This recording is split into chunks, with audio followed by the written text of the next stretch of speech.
Urdu novel نظر سے نزل میری پارٹ 1۔ تیز ہوا سے بکھرے ریشم کے آبشار سے بالوں کو سمیٹ کر اونچا جوڑا بناتے ہوئے نرم گلاب لبوں سے کانٹے چبوتی ماروی نے سمر کی نگاہیں مرکوز ہو کر رہ گئیں۔ زہر اگلنے کے بعد اب وہ اپنی سیاہ لٹ کو کھینچ کر کانٹوں کے پیچھے اڑس رہی تھی۔ سمر جمال کے بہت اندر سے خواہش اٹھی کہ ماروی کی نازک سی گردن مروڑ کر رکھ دے، مگر وہ ایسا نہیں کر سکتا تھا۔ ماروی جو ڈیڈ کی لاڈو پری تھی، اس حرکت پر تو اسے گھر سے ہی نکلوا دیتی۔ اس نے مضبوط مردانہ ہاتھ اپنی مٹھیاں بیچ کر خود پر کنٹرول کیا۔ تیش کے عالم میں چہرے کی رنگت سرخ مائل ہو گئی، مگر مجال ہے جو اس لڑکی پر ضرورتی برابر بھی اثر ہوا ہو۔ بے فکری سے کھڑی ببل گم چباتی رہی۔ 1 منٹ، جو کہنا ہے کھل کر کہو، اس نے غضبناک ہوتے ہوئے تیوری پر بل ڈال کر بات صاف کرنا چاہی۔ تم ویسے تو دن بھر کیمرے کی آنکھ کا بہانہ بنا کر ماڈلز کو اپنے فوکس پر رکھتے ہو، مگر اب راہ چلتی معمولی لڑکیوں کو بھی تاڑنے لگے ہو۔ نہ چاہتے ہوئے بھی اس کے اندر کی جلن زبان تک آ گئی۔ مس ماروی نہال، ذرا ہوش میں رہ کر بات کرو۔ کیا مجھے ایسا چیپ سمجھ رکھا ہے؟ اس نے دانت پیس ڈالے۔ ہاں، ماروی نے گرمی کی شدت سے گھبراتے ماتھے کا پسینہ ہاتھ میں پکڑے ٹشو میں جذب کرتے ہوئے منڈی ہلا دی۔ کتنی کیوٹ ہے وہ! پہلے جو بھنایا، اب اسے دیکھتے ہوئے دل میں سوچا، جامنی کرتے اور سفید ٹراؤزر میں اس کا حسن پھوٹ رہا تھا۔ سمر کو اپنی انا بہت عزیز تھی، اس لیے زبان سے کہہ نہیں سکتا تھا کہ ماروی کے سوا دنیا میں کوئی اور لڑکی اس کی نگاہوں میں سماتی ہی نہیں۔ کیوں؟ میں کیا جھوٹ بول رہی ہوں؟ اس کی خاموشی پر وہ شیر ہوئی، چیلنج کرتی نگاہوں سے دیکھا۔ 100% جھوٹ۔ سمر نے زبردستی اس کی شفاف آنکھوں میں جھانکا۔ او گاڈ، تم تو اتنے معصوم بن رہے ہو جیسے روٹی کو لوتی کہتے ہو، ماروی نے مذاق اڑایا۔ بس بہت ہو گیا، مجھ پر ایسے الزامات لگانے سے پہلے تمہیں وجہ معلوم کرنی چاہیے تھی۔ جینز کی جیب میں ہاتھ ڈالتے ہوئے تیز لہجہ اختیار کیا۔ میں نے کچھ غلط تو نہیں کہا؟ تم بتاؤ، ابھی اس لڑکی کو مڑ مڑ کر دیکھ رہے تھے یا نہیں؟ ماروی ذرا بھی روپ میں نہیں آئی، الٹا سوال کر ڈالا۔ ہاں دیکھا تھا، مگر وہ بھی صرف اپنے دوست کی چھوٹی بہن کے مغالطے میں۔ سمر نے نہ چاہتے ہوئے بھی صفائی دی۔ کیوں، دوست کی چھوٹی بہن کو گھورنا جائز ہے؟ اس نے جل کر پوچھا۔ اٹس ٹو مچ یار، فاروق پچھلے مہینے امریکہ گیا ہے، مجھے اس کا نیا نمبر چاہیے تھا، میں سمجھا اس کی بہن ہے، اتنے غور سے بس اس لیے دیکھا تھا، مگر وہ کوئی اور نکلی، پر تم نے تو رائے کا پہاڑ بنا ڈالا۔ وہ سخت انداز میں بولتا چلا گیا۔ او، اب تو یہی کہو گے تمہاری چوری جو پکڑی گئی؟ ماروی نے نفی میں گردن ہلا کر یقین کرنے سے انکار کر دیا۔ ہاں، کیا تم سے ڈرتا ہوں جو بہانے کروں گا؟ وہ بھی زج ہو گیا۔ دھوپ کی شدت سے ماروی کی سفید رنگت گلابی پڑ گئی۔ تم سے تو نہیں، مجھ سے تو نہیں، مگر تایا ابو سے ضرور تمہاری جان نکلتی ہے۔ دیکھنا گھر جاتے ہی انہیں یہ سب بتاؤں گی، ماروی نے بلا وجہ دھمکایا۔ تم تو شروع سے ہی چغل خور ہو۔ کیا کہا؟ چغل خور؟ اب تو ضرور شکایت لگاؤں گی۔ اس نے اپنے تیز کانوں سے سمر کی بات سن لی، فوراً ہی گرم ہوئی۔ ایک لفظ بھی منہ سے نکالا تو جان سے مار دوں گا۔ سمر نے نرم دودھ جیسی کلائی کو مروڑا تو درد کی شدت سے اس کی سسکاری نکل گئی۔ بدتمیز کہیں گا۔ ماروی نے اپنی کلائی ملتے ہوئے اسے دل ہی دل میں کوسا، آنکھیں بے اختیار پانیوں سے بھر گئیں۔ اس بات کا اقرار وہ اپنے منہ سے کیسے کرتی کہ سمر کا کسی اور کو دیکھنا ماروی کے دل پر بہت بھاری پڑتا ہے۔ ایک تو اس نے جاب بھی ایسی جگہ کر لی تھی جہاں وہ ہر وقت حسینوں کے نرغے میں رہتا۔ روزانہ صبح جب وہ بن ٹھن کر خوشبو میں نہائے ہوئے اپنی بڑی سی چمکدار کار میں بیٹھ کر آفس روانہ ہوتا تو ماروی کی نگاہیں اس کی نگراں ہوتی، اور جب تک اس کی واپسی نہیں ہوتی وہ دل ہی دل میں کڑتی رہتی۔ گھر آ کر بھی موبائل کو ہمہ وقت اپنے ساتھ رکھنا اور کسی کال کے آنے پر گھنٹوں گھنٹوں مسکرا کر بات کرنا اسے برے طریقے سے ٹھٹکاتا تھا۔ ماروی کو جب بھی موقع ملتا وہ نموں کی مدد سے اس کا سیل فون سوئچ آف کروا دیتی، اور سمر اس بات پر جھنجھلاتا پھرتا تو دونوں اس بات کو خوب انجوائے کرتے۔ میں 1 ہفتے کے لیے اسلام آباد جا رہا ہوں، سما نے ڈائننگ چیئر پر بیٹھنے کے بعد انکشاف کیا۔ کیوں؟ نسرین نے حیران ہو کر پوچھا۔ وہ سب ایک ساتھ ناشتہ کرتے تھے۔ ممی، کچھ آفس کا کام ہے۔ اسلام آباد کی بہت مشہور کمپنی نے ہماری ایجنسی کو ایک بڑا پروجیکٹ دیا ہے اور مجھے اس کا ہیڈ بنا کر وہاں بھیجا جا رہا ہے۔ اس کے لہجے میں جوش کے ساتھ فخر ابھر آیا۔ ہوں، بڑا پروجیکٹ۔ جمال صاحب نے اخبار پڑھتے ہوئے بے نیازی سے سر ہلایا اور چائے کا گھونٹ بھرا۔ چلو اچھی بات ہے بیٹا۔ نسرین نے بیٹے کی پلیٹ میں بوائل ایگ رکھا اور نرمی سے کہہ کر شوہر کی تلخ بات کا اثر زائل کرنا چاہا۔ ویسے کتنے بجے کی فلائٹ ہے؟ انہوں نے اس کی خاموشی محسوس کرتے ہوئے دوبارہ پوچھا۔ آج رات 10 بجے، اس نے دھیرے سے جواب دیا۔ باپ کے رویے نے ساری خوشی میں پانی پھیر دیا تھا۔ بھائی، میرے لیے وہاں سے کیا لاؤ گے؟ نائمہ نے کانٹا پلیٹ میں رکھا اور سمر کا بازو چھو کر لاڈ سے پوچھا۔ تمہیں جو منگوانا ہو SMS کر دینا، میں لے آؤں گا۔ اس نے فراغ دلی کا ثبوت دیا۔ اوف، اتنی لمبی لسٹ ٹیکسٹ کرنی پڑے گی، اس نے شرارت سے کہا تو وہ مسکرا دیا۔ نائمہ، جلدی سے ناشتہ ختم کرو، میں تمہیں آفس جاتے ہوئے کالج چھوڑ دوں گا۔ جمال صاحب نے بیٹی کو تیز نظروں سے گھورا۔ جی ڈیڈ۔ نائمہ نے جلدی سے سر جھکا لیا۔ ممی پلیز ایک بیگ میں میرا کچھ سامان پیک کر دیجیے گا، اس نے کچھ دیر بعد جھجکتے ہوئے کہا۔ کیوں برخوردار، ہماری بیوی کیا آپ کی نوکر ہے؟ جا کر اپنے کام خود کرو، وہ رعونت سے کہتے ہوئے اٹھ کھڑے ہوئے۔ آپ کی بیگم میری ممی بھی لگتی ہیں شاید، اس نے دل ہی دل میں باپ کو جواب دیا اور ناشتہ چھوڑ کر کھڑا ہو گیا۔ یہ دونوں جانے کب سدھریں گے؟ نسرین سر تھام کر بیٹھ گئیں۔ کبھی نہ کبھی تو سدھر ہی جائیں گے ممی، کیونکہ امید پر دنیا قائم ہے۔ نائمہ نے مزے سے بھائی کا چھوڑا ہوا اورنج جوس ختم کرتے ہوئے ماں کو دلاسا دیا اور بیگ اٹھا کر باہر کی طرف بھاگی۔ وہ آفس پہنچا تو خود کو بہت تھکا ہوا محسوس کر رہا تھا۔ 1 ہفتے کی غیر حاضری میں کافی سارا کام جمع ہو گیا تھا، جسے نپٹاتے ہوئے اس کے مزاج کا چڑچڑا پن عود آیا۔ گھر لوٹا تو چھوٹی سی بات پر ماروی سے جھڑپ ہو گئی۔ اس نے مجبوراً نائمہ سے چائے کی فرمائش کی اور ٹیرس میں کھڑا ہو کر ٹھنڈی ہوا کے مزے لوٹنے لگا۔ یہ چائے ہے یا شیرہ؟ اس سے بری چائے میں زندگی میں کبھی نہیں پی۔ سمر جمال نے ایک چسکی بھرنے کے بعد چڑ کر پیالی پٹکی۔ بھائی، اب ایسی بھی بات نہیں ہے، میں نے اتنی محنت سے بنائی ہے۔ نائمہ نے اسی کپ میں سے ایک گھونٹ بھر کر جواب دیا۔ ایسا لگ رہا ہے دودھ اور شیرے کے ملغوبے میں رتی بھر پتی ڈال دی ہو، ہونٹ چپک رہے ہیں، اس نے ناک بھو چڑھا کر تردید کی۔ اوہو، اب میں سمجھی مسئلہ کیا ہے۔ وہ کچھ دیر تک ذہن پر زور ڈالنے کے بعد چہکی۔ جی بی بکراتن، کیا سمجھی؟ اس نے چھوٹی بہن پر آنکھیں نکالی۔ یہ چائے ماروی نے نہیں بنائی نا، آپ کو اسی بات پر زیادہ غصہ آ رہا ہے۔ نائمہ آخری گھونٹ پی کر یوں کہا جیسے کسی بڑے راز سے پردہ ہٹایا ہو۔ کوئی نہیں، مجھے تو اس کے ہاتھ کی چائے زہر سے بھی بدتر لگتی ہے۔ تازہ لڑائی ہوئی تھی، جذباتی ہونا ضروری تھا۔ کیوں، آپ روزانہ اس کی ہاتھ کی چائے پی کر سونے کے عادی نہیں ہیں کیا؟ نائمہ نے چشمے سے گھورا۔ وہ بیچاری روزانہ چائے لے آتی ہے تو میں پی لیتا ہوں، ورنہ ایسی کوئی بات نہیں۔ سمر اپنی انا بلند رکھنے کے چکر میں پھنس گیا تھا، کیونکہ قسمت کی خرابی سے ماروی اسی وقت چائے کا کپ تھا میں اوپر آئی تھی۔ یہ سب سنتے ہی اسے جلال چڑھ گیا۔ سمر کی اس کی جانب پشت تھی۔ ماروی نے نائمہ کو ہونٹوں پر انگلی رکھ کر خاموش رہنے کا اشارہ کیا اور کھڑی ہو کر ان دونوں کی باتیں سننے لگی۔ ویسے بھائی، جب ایک دوسرے کے بغیر گزارا نہیں ہوتا تو پھر آپ دونوں اتنا لڑتے کیوں ہیں؟ ماروی کو دیکھ کر اس کی زبان میں کھجلی ہوئی۔ تھوڑی دیر بعد پوچھا۔ ہائے، یہ کس نے کہہ دیا کہ میرا اس بندریا کے بغیر گزارا نہیں ہوتا؟ سمر جل بلا اٹھا۔ او ہیلو، یہ بندریا کس کو کہا؟ خود ہو گئے لکڑ بھگا جیسے۔ ماروی کی برداشت جواب دے گئی، پیچھے سے چلائی۔ او، مارا گیا۔ سمر نے پلٹ کر دیکھا اور سر پر ہاتھ رکھا، پھر اپنی بہن کو کینہ توز نگاہوں سے دیکھا جس نے بروقت اطلاع نہیں دی۔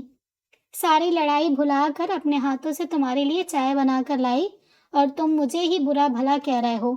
ماروی نے جل کر اپنے ہاتھوں میں پکڑا چائے کا کپ ہونٹوں سے لگا لیا۔ میں تو اسے چائے پیتا دیکھ کر سمر نے صفائی دینا چاہی، طلب شدید ہوئی۔ ہاں، تم بہت برے ہو۔ ماروی نے اس کی بات کاٹی اور گرم چائے غصے میں آ کر 2 گھونٹ میں ختم کر لی۔ ویسے بھائی، آپ کے لیے 2 خوبصورت لڑکیاں 2 کپ چائے بنا کر لائیں، مگر نصیب میں ایک بھی نہیں تھی۔ نائمہ کے ہنستے ہنستے پیٹ میں بل پڑ گئے۔ ایسے نک چڑوں کا یہی انجام ہوتا ہے، ماروی نے جل کر جواب دیا۔ سمر نے منہ لگنے کی جگہ غصے میں انہیں گھورا اور نیچے اتر گیا۔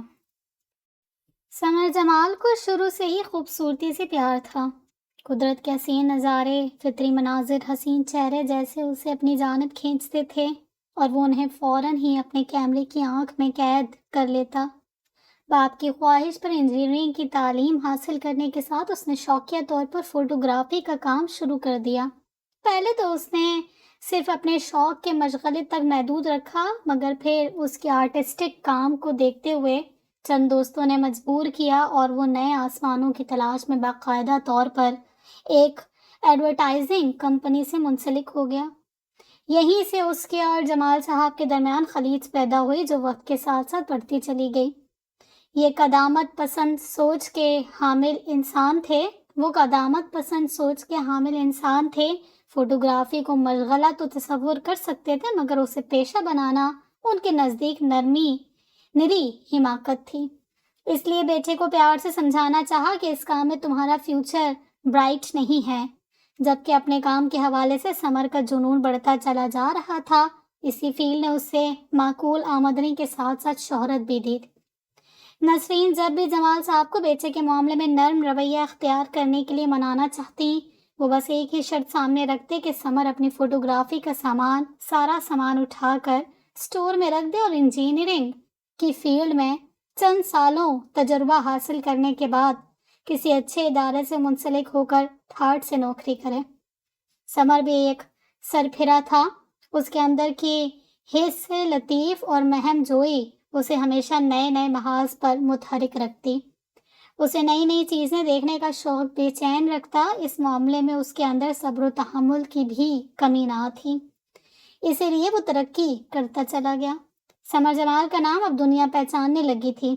اس نے اپنی تعلیم ادھوری چھوڑی اور مکمل طور پر اسی میڈیا سے منہمک ہو گیا، جس پر جمال صاحب نے بیٹے سے بات چیت بند کر دی۔ اس نے کئی بار باپ کو سہولت سے اپنا موقف سمجھانا چاہا، مگر وہ ایک لفظ سننے کو تیار نہیں ہوتے۔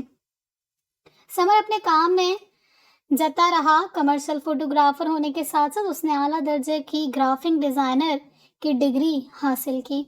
اب اس کا ارادہ ڈائریکشن کی طرف آنے کا تھا۔ سمر کو کبھی کبھی یہ بات بہت دکھ دیتی کہ سارا زمانہ اس کی صلاحیتوں کا متعارف ہے، مگر گھر میں کوڑی کی بھی عزت نہیں۔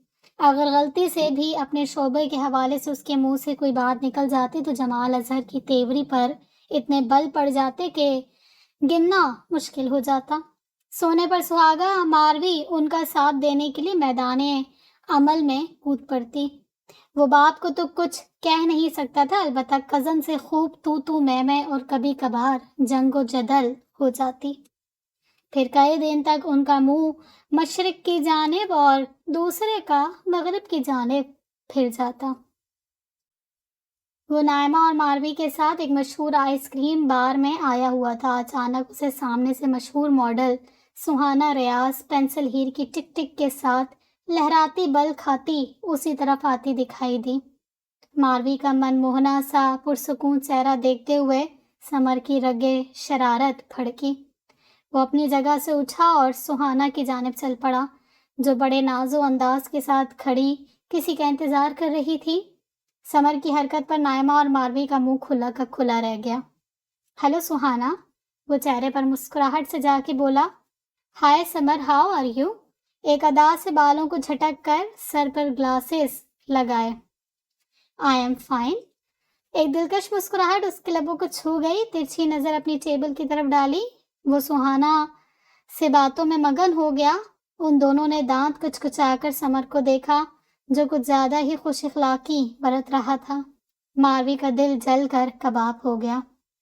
اوہ، میری گاڑی آ گئی، میں اب چلتی ہوں، امید ہے کہ جلد ہی کسی نئے پروجیکٹ پر ملاقات ہوگی۔ سہانا نے گلاس وال سے اپنے ڈرائیور کو کھڑا دیکھا تو اٹھلا کر اجازت طلب کی اور چشمہ بالوں پر سے آنکھوں پر ٹکایا۔ اوہ شیور، اس نے ماروی کا تپا ہوا چہرہ دیکھا تو زوردار آواز میں خوش اخلاقی جھاڑی۔ سہانا نے لمحے بھر کو جھک کر اس سے کچھ کہا تو سمر کا زوردار مردانہ کہا بار میں گونجا۔ ماروی کی برداشت کی حد یہیں تک تھی، اس نے آئس کریم کپ میز پر پٹخا اور کرسی دھکیل کر ان کی جانب قدم بڑھا دیے۔ اب تو بھائی کی خیر نہیں، ماروی چھوڑے گی نہیں۔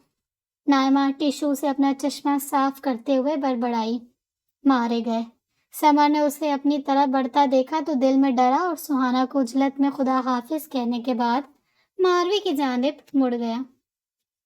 کیا ہوا، خیر تو ہے؟ اس نے ماروی کے قدم سے قدم ملاتے ہوئے معصومیت سے پوچھا۔ ایسی کون سی ہستی تھی جس سے تم مقناطیس کی طرح چپکے جا رہے تھے؟ وہ ہمیشہ کی طرح سڑ گئی؟ کمال ہے تم نے اسے پہچانا نہیں۔ سہانا ریاض اس وقت کی ٹاپ ماڈل ہے، سمر نے بڑے انداز سے تعارف کروایا۔ اوہ، جب ہی تمہارے دانت نکل رہے تھے، ماروی نے تیکھے انداز میں کہا تو وہ ہنسی ضبط کر گیا۔ سہانا ماڈلنگ کے علاوہ ڈراموں میں بھی کام کرتی ہے، تمہیں اس کا ایک آدھ سیریل یاد ہوگا۔ سمر نے جلتی پر تیل چھڑکا۔ میرے پاس ایسے فالتو لوگوں کو یاد رکھنے کے علاوہ بھی بہت سارے کام ہیں، آئی سمجھ؟ ماروی نے تلخ لہجے میں جواب دیا۔ تم جیسی بور لڑکی سے اسی بات کی توقع تھی۔ اس نے اپنی ہنسی پر قابو پاتے ہوئے بظاہر منہ بنا کر کہا تو وہ سمر کو کھا جانے والی نگاہوں سے دیکھنے لگی۔ رمضان المبارک کی آمد نے ان سب میں جیسے نئی روح پھونک دی۔ سحری کی رونقیں آہستہ آہستہ بڑھتی ہوئی جمال ولا کے کونے کونے میں پھیل گئیں۔ نائمہ نے دسترخوان بچھاتے ہوئے وال کلاک پر نظر ڈالی اور ایک دم سے اسے سمر کا خیال آیا جو اب تک ہال میں نہیں پہنچا تھا۔ باپ سے نگاہیں بچا کر وہ تیزی سے اوپر کی سیڑھیاں عبور کرتی بھائی کے کمرے میں داخل ہوئی۔ وہ نیند کے مزے لوٹ رہا تھا۔ نائمہ نے جھک کر پہلے چادر کھینچی، پھر بری طرح سے سمر کو جھنجھوڑا، مگر وہ بھی ایک ڈھیچ بنا منہ سے او آ نکالنے کے بعد کروٹ بدل کر دوبارہ مہو خواب ہو گیا۔ پہلے تو وہ کمر پر ہاتھ رکھ کر اسے گھورتی رہی، پھر دوسری طرف سے جا کر تکیہ کھینچ لیا، مگر اس پر کوئی فرق نہیں پڑا، ویسے ہی سوتا بنا پڑا۔ توبہ ہے، بھائی کو جگانا دنیا کا سب سے مشکل کام ہے۔ وہ لب کاٹتے ہوئے بڑبڑائی۔ ایک بار پھر کوشش کی۔ سونے دو یار۔ سمر نے آنکھیں بند کیے کہ اسے جھڑکا اور تکیے میں منہ چھپا لیا۔ میرے پاس اتنا فالتو ٹائم نہیں، ابھی مزہ چکھاتی ہوں۔ پاس پڑے پانی سے بھرے جگ کو دیکھ کر نائمہ نے آنکھیں چمکی۔ اوہ، سیلاب آ گیا، وہ بولتا ہوا ایک دم ہڑبڑا کر بیٹھ گیا۔ نائمہ کی کل کل کرتی ہنسی اسے آگ لگا گئی۔ کیا ہے؟ پھاڑ کھانے والے انداز میں سوال کیا۔ بھائی، سحری میں بہت کم ٹائم رہ گیا ہے، جلدی سے نیچے آ جائیں، نائمہ نے بتایا۔ کیا مصیبت ہے، اتنی اچھی نیند آ رہی تھی، چلو بھاگو یہاں سے۔ وہ دوبارہ لیٹنے کا ارادہ کرنے لگا۔ نائمہ نے کاندھا ہلایا۔ روزہ نہیں رکھنا ہے کیا؟ اس نے بھی غصے سے پوچھا۔ ارے بابا، بغیر سحری کے روزہ رکھ لوں گا۔ سمر نے بند ہوتی آنکھوں سے بہن کو دیکھا اور ہاتھ جوڑ دیے۔ ٹھیک ہے، میں ڈیڈ کو بتا دیتی ہوں، انہوں نے ہی آپ کو بلوایا ہے۔ اس نے بلا وجہ کی دھمکی دی اور واپس کے لیے مڑی۔ ایک تو سب مجھے ڈیڈ کی دھمکی دے کر خوش ہوتے رہتے ہیں۔ باپ کے نام سے دونوں آنکھیں کھل گئیں، چڑھ کر سوچا۔ اے نمو، سنو تو، میں مذاق کر رہا تھا، وضو کر کے ابھی آیا۔ لہجے سے شیرہ ٹپکا۔ بہن کو پیچھے سے آواز لگائی۔ اوکے باس۔ اس نے ہنستے ہوئے سر خم کیا اور باہر نکل گئی۔ چل بیٹا سمر، ٹائم پر نیچے پہنچ جا، ورنہ ایک بار پھر سب کی موجودگی میں ذلیل ہونے کا شرف حاصل ہو جائے گا اور اس بندریا کے دانت نکل پڑیں گے۔ بڑی شرافت سے بستر سے نیچے قدم اتارے اور سوچتا ہوا واش روم کی جانب بڑھ گیا۔ وہ اپنے لمبے گیلے بالوں کو ٹوپی میں چھپاتا ہوا بڑے ہال میں داخل ہوا تو چاچو چاچی ماں اہل و عیال فرشی نشست پر پرجمان دکھائی دیے۔ سب سحری شروع کر چکے تھے۔ نسرین نے کئی سالوں سے یہ روایت قائم رکھی تھی کہ پہلی سحری وہ برابر میں رہنے والے اپنے دیور نہال کے بغیر نہیں کرتی۔ جانتی تھی کہ جمال بھی ایسے موقعوں پر خوشی سے پھولتے نہیں سماتے تھے۔ میرے علاوہ یہاں سب پہنچ گئے ہیں۔ اس نے ایک طائرانہ نظر ڈالی اور باپ کی نگاہوں سے بچتا اس طرف بڑھ گیا جہاں سارے کزن مل کر بیٹھے تھے۔ کتنا وقت باقی ہے؟ سمر نے سامنے بیٹھی ماروی کو ترچھی نظروں سے دیکھتے ہوئے جان کر پوچھا۔ بیٹا جی آپ کے انتظار میں رکا ہوا ہے، خلاف توقع جمال صاحب کی جانب سے جواب آیا۔ کیا ڈیڈ؟ وہ ایک دم گھبرا کر پوچھ بیٹھا۔ یہی اس سے چوک ہوئی۔ سحری کا وقت اور کیا؟ ان کے طنز پر اس کا پراٹھے کی جانب بڑھتا ہاتھ رک گیا۔ ہا ہا ہا، ایک قہقہا گونجا جس میں سب سے بلند آواز ماروی کی تھی۔ اس نے دانت کچکچا کر اسے گھورا۔ بیٹا تم شروع کرو، ٹائم بہت کم رہ گیا ہے۔ نہال نے سب کو آنکھیں دکھائیں اور بھتیجے کو نرم لہجے میں بتایا۔ ناجہار کیسا حلیہ بنا کر رکھتا ہے۔ جمال نے بیٹے کے قدرے لمبے بالوں، ہاتھوں میں پہنے کڑے اور گلے کی زنجیر کو دیکھ کر برا سا منہ بنایا، حالانکہ وہ اس حال میں بھی لاکھوں میں ایک دکھتا تھا۔ جمال صاحب کا خراب موڈ دیکھ کر سب ہنسی مذاق بھول کر سر جھکا کر خاموشی سے سحری کرنے میں جت گئے۔ رملہ اور نسرین آخری پراٹھا اور دہی کا پیالہ لے کر ہال میں داخل ہوئی تو ان کو سمر کے برابر میں خالی جگہ ملی۔ دونوں وہیں بیٹھ گئیں۔ بھابھی ماروی کے لیے کوئی اچھا رشتہ ہو تو بتائیے گا، رملہ نے چٹھانی سے دھیرے سے کہا، مگر پاس بیٹھے سمر کے کان کھڑے ہو گئے۔ ہاں کیوں نہیں؟ نسرین نے لقمہ منہ میں ڈالتے ہوئے بے خیالی میں سر ہلایا۔ ویسے ایک دو سے میں نے بھی کہہ رکھا ہے، اللہ سے اچھی امید ہے۔ رملہ نے چائے کا گھونٹ بھرا اور انہیں بغور دیکھا۔ چلو یہ تو اچھی بات ہے۔ نسرین جانے کن خیالوں میں گم تھی، سر ہلا کر بولی۔ سمر کی سحری مشکل ہو گئی، بے دلی سے دہی چمچ سے کھانے لگا۔ یہاں تو بہت گرمی ہے، چلو بالکنی میں چلتے ہیں۔ نسرین نے کچھ سوچ کر کھڑے ہوتے ہوئے کہا، یہ ٹھیک ہے، نماز بھی وہیں ادا کر لیں گے۔ رملہ کچھ مایوس سی ان کی تقلید میں اٹھ کھڑی ہوئی۔ پلیٹیں اٹھا لو۔ ماروی جو نائمہ کے ساتھ مل کر دسترخوان سمیٹ رہی تھی اس کے قریب آ کر پوچھا۔ ہاں۔ اس نے لمحہ بھر ماروی کو دل لگا کر دیکھا اور اٹھ کھڑا ہوا۔ کمال ہے، کچھ کھایا ہی نہیں، سب ایسے ہی پڑا ہے۔ ماروی کو حیرت نے آ گھیرا۔ تمہیں میری اتنی فکر کرنے کی ضرورت نہیں ہے، وہ بلا وجہ جھلایا۔ اسے اچانک کیا ہو گیا ہے؟ ماروی نے دسترخوان لپیٹتے ہوئے مڑ کر سمر کو دیکھا جو مسجد جانے کے لیے باہر نکل رہا تھا۔ بس خالہ کیا بتاؤں، آج کل اچھے لڑکوں کا کال پڑ گیا ہے، رملہ نے بے بس لہجے میں کہا۔ بس ایسی بھی بات نہیں، تم کوشش تو کرو، ماروی لاکھوں میں ایک ہے، خانہ وزیرہ نے پرامید لہجے میں تسلی دی۔ یہ بات تو ہے، مگر آئندہ زندگی میں لڑکی کے حسن سے زیادہ اس کی قسمت کارگر ہوتی ہے، رملہ نے ایک پتے کی بات بتائی۔ اوہو رملہ بیٹی، تم تو بہت ہی مایوس ہو رہی ہو، اللہ پر یقین رکھو، وزیرہ نے بھانجی کو تسلی دی۔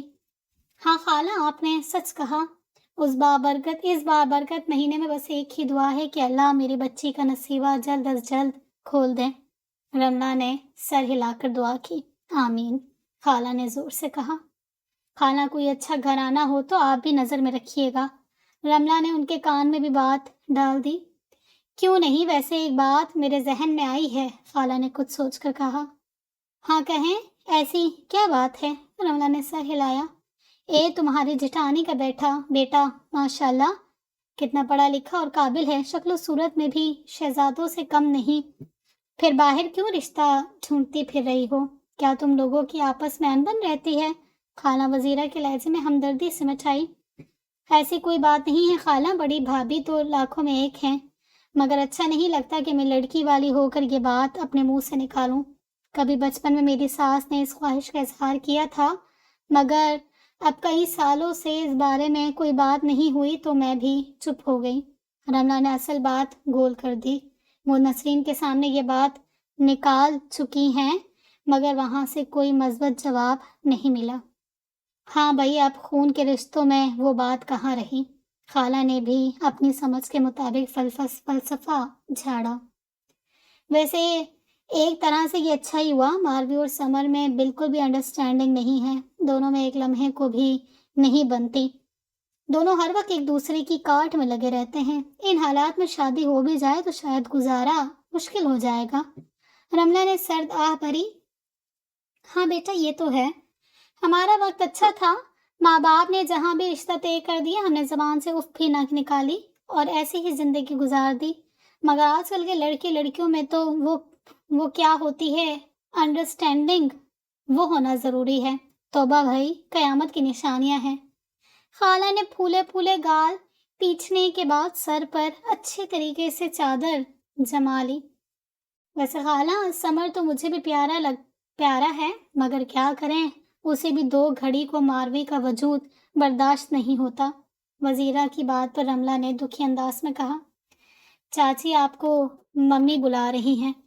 ابھی رملہ کی بات مکمل نہیں ہوئی تھی کہ پیچھے سے آنے والی نائمہ کی آواز نے ان دونوں کو چونکا دیا۔ اچھا بیٹا، جاتی ہوں۔ رملہ سراسیمہ ہو کر اپنا بھاری وجود سنبھالتی ہوئی اٹھ کھڑی ہوئی۔ نائمہ کے کانوں میں کچھ دیر پہلے ہونے والی گفتگو گونجی۔ اس نے نگاہیں اٹھا کر اپنی بھولی بھالی چاچی کا اترا ہوا چہرہ دیکھا تو افسوس ہونے لگا۔ اسی وقت دل ہی دل میں ان 2 سرپھروں کی ناک میں نکیل ڈالنے کے لیے ایک پلان ترتیب دے ڈالا۔ ہونٹوں پر شرارتی سی مسکراہٹ ابھری۔ بھائی ایک کام تو کر دیں، نائمہ نے پرجوش انداز میں اس کے برابر میں بیٹھتے ہوئے کہا۔ ہاں بولو، اس کا موڈ اچھا تھا، اس بات میں سر ہلا دیا۔ فٹافٹ چل کر مجھے تھوڑی شاپنگ کروا دیں۔ اس نے گول آنکھیں نچائیں۔ اس وقت شاپنگ؟ خیریت، ابھی تو عید میں کافی دن پڑے ہیں۔ وہ حیران ہوا۔ عید کی شاپنگ تو میں پہلے ہی کر چکی ہوں۔ اس نے چشمے سے بھائی کو دیکھا اور دل ہی دل میں بلائیں لے ڈالی۔ تو پھر؟ وہ مسکرایا۔ رفع حلیے میں بھی بہت جچ رہا تھا۔ گھر میں جو اچانک سے تقریب کھڑی ہونے والی ہے، مجھے اس کے لیے اسٹائلش سا سوٹ خریدنا ہے۔ اس نے بے چینی سے پاؤں ہلایا۔ اب کون سی تقریب آنے والی ہے؟ وہ مڑ کر بہن کے چہرے کو دیکھتے ہوئے بولا۔ یہ ایک راز کی بات ہے۔ نمو نے قریب آ کر سرگوشی کی۔ کیا پہیلیاں بجھوا رہی ہو؟ سیدھی بات بتاؤ، سمر نے بے دلی سے کہا۔ پہلے پرومس کریں کہ ابھی گھر میں کسی سے ذکر نہیں کریں گے۔ اس نے چالاکی سے ہاتھ آگے کیا۔ کوئی چھپانے والی بات ہے کیا؟ اس نے اچنبھے سے بہن کو دیکھنے لگا۔ ہاں، ابھی صرف چاچا چاچی کے درمیان یہ بات ہوئی ہے۔ نائمہ نے معصوم سی شکل بنائی۔ جاسوسہ بیگم، پھر تمہیں کیسے خبر ہو گئی؟ سمر نے ہنستے ہوئے اس کی اینک انگلی سے پیچھے کی۔ بات ہے تو غلط مگر میں نے اتفاق سے ان دونوں کی باتیں چھپ کر سن لی تھی۔ وہ گول گول دیدے گھما کر بولی۔ نمو، بہت بری بات ہے۔ سمر نے اسے کڑے تیوروں سے دیکھا۔ بس اسی لیے نہیں بتا رہی تھی، اب آپ سب کو بتا دیں گے۔ وہ اینٹ گئی۔ اچھا پرومس، کسی کو نہیں بتاؤں گا۔ اب جلدی سے منہ سے پھوٹو۔ سمر کا تجسس کے مارے برا حال ہوا۔ وہ اپنی ماروی کی بات پکی ہونے والی ہے۔ نائمہ جان کر کھلکھلائی۔ کیا مطلب؟ ماروی کی بات پکی؟ وہ اپنی جگہ چھوڑ کر بے چینی سے کھڑا ہوگا اور مٹھیاں بیچ کر پوچھنے لگا۔ میرا مطلب ہے اس کا رشتہ طے پانے والا ہے۔ زبردست نیوز ہے نا؟ نائمہ نے اس کے چہرے پر پھیلی وحشت کو بغور دیکھا اور مسکراہٹ دبائی۔ کس کے نصیب پھوٹ رہے ہیں؟ سمر نے خود پر قابو پاتے ہوئے بہن کو ٹٹولا۔ چاچی کے جاننے والوں کا کوئی لڑکا ہے۔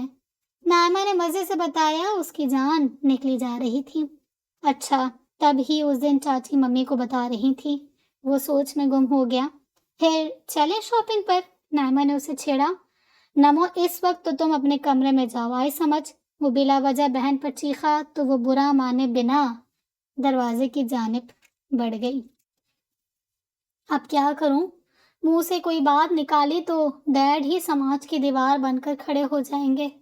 اس نے اضطراب بالوں میں انگلیاں پھیری۔ ویسے وہ محترمہ خود بھی سب سے بڑی ولن ہے۔ مجھے نیچا دکھانے کے لیے ہنستے ہنستے ڈولی چڑھ جائیں گی۔ اس نے ٹہلتے ہوئے پریشانی سے سوچا۔ بھائی اب نکلے گی ساری اکڑ۔ نائمہ مسکرائی اور اسے عجیب سے احساسات کی یلغار میں تنہا چھوڑ کر کھسک گئی۔ یہ ایک دن کی کہانی نہ تھی، برسوں پرانی بات تھی جب وہ 12 سال کا تھا۔ ایک دن کرکٹ کھیل کر واپس لوٹا تو اس کی چاچی رملہ اسپتال سے گلابی کپڑے میں لپٹی ہوئی گڑیا سی ماروی کو لے کر گھر آئی تھی۔ سب اس موم سے بنی بچی کو گھیر کر بیٹھ گئے۔ اس نے اپنی بڑی بڑی آنکھیں ٹپٹپا کر سمر کو دیکھا تو وہ اس کا دیوانہ ہو گیا۔ نسرین کی کوشش کے باوجود سونے کے لیے کہ رملہ کے کمرے سے باہر جانے کو تیار نہیں ہوا، بس ماروی کی بند مٹھی کو پکڑے بیٹھا رہا۔ اس وقت ان کی دادی نور جہاں بیگم حیات تھیں، جنہوں نے پوتے کو یوں پوتی پر نثار ہوتا دیکھا تو مذاق ہی مذاق میں ماروی کو سمر کی بہو کہتے ہوئے نسرین کی گود میں ڈال دیا۔ کمرے میں زوردار قہقہا گونج اٹھا۔ اس کے بعد سے یہ بات بڑوں کے لیے شاید اتنی سنجیدگی کی حامل نہ رہی ہو، مگر سمر کے لیے پتھر پر لکھی تحریر بن گئی۔ بچپن گزرا اور جوانی کی دہلیز پر قدم رکھتے ہوئے وہ جب بھی نگاہ اٹھا کر ماروی کو دیکھتا، من میں حق ملکیت کا احساس جاگ جاتا۔ ان دونوں کے بیچ ہونے والی تمام لڑائی جھگڑوں کے باوجود اس نے ماروی کو اپنی زندگی سے کبھی مائنس نہیں سمجھا، بلکہ گزرتے وقت کے ساتھ وہ پلس ہو کر اس کے وجود کا حصہ بنتی چلی گئی۔ حالانکہ وہ جس فیلڈ سے تعلق رکھتا تھا اس کے ارد گرد حسن کی بہتات رہتی تھی۔ ایک سے ایک طرح دار ماڈلز سمر جیسے ہینڈسم لڑکے سے اخلاق سے پیش آتی، مگر وہ اپنا تعلق سلام دعا سے کبھی آگے لے کر نہیں گیا۔ ماں کی تربیت اور طبیعت کی سادگی کی وجہ سے رنگ و بو کی ان محفلوں کا مصنوعی پن اسے کوفت میں مبتلا کر دیتا۔ اسے صرف اپنی ماروی سے محبت تھی، باقی کی ماہا، جوہی، سونیا اور شاہدہ کی اس کی زندگی میں کوئی وقت نہ تھی۔ ہاں، اس بات کا احساس اسے کبھی ہونے نہ دیا، ورنہ مزید سر پر چڑھ جاتی۔ سمر اس زندگی میں بہت خوش تھا، مگر اب نائمہ کی باتیں سن کر جیسے اچانک سب کچھ تلپٹ ہوتا محسوس ہوا۔ اسے لگا دل جیسے پہلو میں نہ رہا ہو۔ وہ ایسا بے قرار پنچھی بن گیا جو بازو میں طاقت پرواز رکھنے کے باوجود کھلے آسمان کے وسعتوں میں اڑ نہیں پا رہا ہو۔ ماروی، میں اندر آ جاؤں کیا؟ نائمہ نے دروازے سے منہ اندر ڈال کر سوال کیا۔ تمہیں اجازت لینے کی ضرورت کب سے پڑنے لگی؟ وہ ابھی کالج سے لوٹی تھی، نہا کر تولیے سے بال خشک کرتے ہوئے مسکرائی۔ ماروی کے بال کتنے لمبے ہیں، ایسا لگ رہا ہے جیسے کوئی سیاہ آبشار پھیل گئی ہو۔ نائمہ کی نگاہوں میں ستائش ابھری۔ نمو، کیا سوچ رہی ہو؟ اس نے نائمہ کا کاندھا ہلا کر مہوت توڑی۔ کچھ نہیں، اس نے نفی میں سر ہلایا اور جا کر کونے میں رکھی چیئر پر ٹک گئی۔ میں سمجھی محترمہ کسی خاص مشن پر آئی ہیں۔ ماروی نے بالوں کو جھڑکتے ہوئے مزاحیہ انداز میں کہا۔ اوہ ہاں نا، اسے فوراً یاد آیا کہ وہ تو سچ مچ بڑے اہم مشن پر ہے۔ جلدی سے سر ہلایا۔ دیکھو، اگر پیسے ادھار مانگنے ہیں تو سچ میں میری اس دفعہ کی پاکٹ منی پوری کی پوری خرچ ہو گئی ہے، ماروی نے گھبرا کر کہا۔ کنجوس نہ ہو تو، دل تو چاہ رہا ہے تو میں بھابھی بنانے کا ارادہ ترک کر دوں، مگر کیا کروں، بھائی مر جائے گا تمہارے بنا۔ نائمہ نے اسے دل ہی دل میں پھٹکارا۔ نمو، تمہاری طبیعت تو ٹھیک ہے، کہیں روزہ تو نہیں لگ رہا؟ ماروی نے اس کے نرالے انداز پر ماتھا چھو کر فکر سے پوچھا۔ وہ اصل میں اچانک ملنے والی خوشی نے میرا یہ حال کر دیا ہے، نائمہ نے فوراً بات بنائی۔ تمہیں ایسی کون سی خوشی مل گئی جس کی ماں بدولت کو خبر نہیں؟ اس نے بالوں کو اوپر کر کے جوڑا باندھ کر پن لگانا چاہی۔ عید کے بعد بھائی کی منگنی ہونے والی ہے، وہ چہکی۔ کہ کون سے بھائی کی؟ ماروی ایک دم اچھل پڑی، بال پن ہاتھ سے چھوٹ گئی۔ ہائے، سمر بھائی اور کون؟ باقی تو ارحم بھائی اور انصر تو ابھی چھوٹا ہے۔ نائمہ نے اس کی بدلتی رنگت کو انجوائے کیا۔ سچ بتاؤ۔ اس کے نیچے سے زمین سرکتی چلی گئی۔ اس نے دوبارہ تصدیق چاہی۔ 100% سچ، نائمہ بات جما کر بولی۔ کمال ہے، اتنی بڑی بات ہو گئی اور گھر میں کسی کو خبر نہیں؟ تایا ابا نے بابا سے بھی ذکر نہیں کیا؟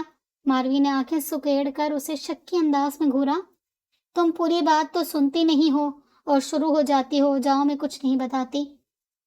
نائمہ اپنا ڈر دور کرنے کے لیے الٹا اس پر چڑھ دوڑی۔ اچھا میری پیاری بہن، پوری بات بتاؤ نا، اس نے ہاتھ پکڑ کر منت کی۔ اچھا پہلے ایک پرومس کرو۔ اسے جھکتا دیکھ کر جلدی سے جال میں پھانسا۔ کیسا پرومس؟ ماروی کی آنکھوں میں الجھن کے رنگ ابھرے۔ جب تک ڈیڈ خود اوپن نہ کریں یہ بات تمہارے منہ سے نہیں نکلنی چاہیے۔ نائمہ نے ہاتھ آگے بڑھایا۔ اوکے پرومس، اب بتاؤ لڑکی کون ہے؟ ماروی نے ہاتھ تھام کر بے چینی سے پوچھا۔ بھائی کی کوئی کولیگ ہے، ممی ڈیڈ کو بتا رہی تھی تو میں نے ان دونوں کی باتیں سن لی تھی۔ نائمہ نے مزے سے بتایا اور اسے سوچ میں گھیرا دیکھ کر اٹھ کھڑی ہوئی۔ ٹائم کم رہ گیا ہے، منگنی میں پہننے کے لیے میرے اور اپنے کچھ اچھے اچھے سوٹ کے ڈیزائن سلیکٹ کر لو۔ باہر نکلنے سے قبل اس نے مڑ کر کہا، مگر ماروی نے جواب نہ دیا، گلابی لب چباتی رہی۔ ایک سمر پر دنیا ختم تو نہیں ہو جاتی، میں بلا وجہ اس انسان کے لیے کیوں رو رہی ہوں جسے میری رتی برابر بھی پرواہ نہیں۔ اس نے آنکھوں میں آئی نمی کو ہتھیلی کی پشت سے پونچھنے کے بعد اداسی سے سوچا۔ بستر پر لیٹ کے چھت کو تکتے ہوئے وہ عجیب سے احساسات سے دوچار ہوا۔ محبت کو ہمیشہ سے کمتر جانا، خود کو ماورا سمجھا۔ اب جب کہ ہجر کی بازگشت کانوں میں پڑی تو ہوش ٹھکانے آ گئے۔ وجود میں عجیب سی بے چینی چھائی، تنفس خود بخود تیز ہونے لگا، آنکھیں جل اٹھی۔ اسے تو خوش ہونا چاہیے تھا کہ ہمیشہ کے لیے جان چھٹ رہی ہے، مگر دل پر اداسیوں نے جیسے ڈیرے جما لیے۔ اس کی جدائی کا سوچ کر وہ ایک نئے کرب سے آشنا ہوا۔ ایسا بھی ہونا ہے یہ تو اس نے کبھی سوچا نہیں تھا۔ وہ تو میری تھی، مگر یہ سب کیوں ہوا؟ عقل چوپٹ ہو کر رہ گئی۔ کروں تو کیا کروں؟ تصور میں دو بڑی بڑی آنکھیں، مسکراتے ہوئے لب اور گالوں پر پڑنے والا ڈمپل آ گیا۔ سمر نے اپنی جلتی آنکھوں پر تکیہ رکھ کر سونے کی کوشش کی، مگر پل بھر کو نیند نہ آئی۔ سوچیں اس کے گرد گھیرا ڈال کر بین کرنے لگی اور وہ بستر چھوڑ کر بالکنی میں چلا آیا۔ پارٹ 1 یہاں اپنے اختتام کو پہنچتا ہے۔ پارٹ 2 یعنی لاسٹ پارٹ جلد اپلوڈ کیا جائے گا۔ چینل ضرور سبسکرائب کیجیے گا۔ اللہ حافظ۔